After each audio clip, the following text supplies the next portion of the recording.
उद्या जाऊन मी तर विलमध्ये लिहितोय की दोघांना 50% आपण वाटून ठेवूया, पण उद्या जाऊन माझं याच मुलाने सांभाळ केला आणि त्या दुसऱ्या मुलाने माझ्याकडे पाहिलं सुद्धा नाही, तर अशा परिस्थितीत मग मी त्याला ते 50% का देऊ, असा जर थॉट येत असेल, पण तोपर्यंत त्यांच्या हातात सुद्धा नसेल, कदाचित बेड रिडन झालेले असेल, हॉस्पिटलाइज झालेले असतील, स्वतःच्या हातातच काही नसेल, अशा वेळेला ते विल तर सगळ्यात जास्त प्रिवेल होणार आहे.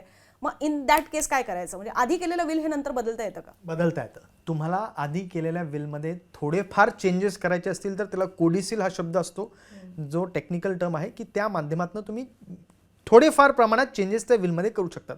जर तुम्हाला संपूर्ण ढाचाच बदलायचा असेल, म्हणजे 50-50 दिले आणि 50 पूर्णच काढून एकाला 100 द्यायचं असेल, तर तुम्हाला फ्रेश विल बनवावी लागते आणि त्या फ्रेश दस्तावेजमध्ये नवीन दस्तावेजात लिहावं लागतं की अगोदरचं विल जे आहे ते ग्राह्य धरू नये, ते रद्द करत आहे आणि ह्या नवीन विलप्रमाणे मी माझी इच्छा पुन्हा एकदा व्यक्त करत आहे.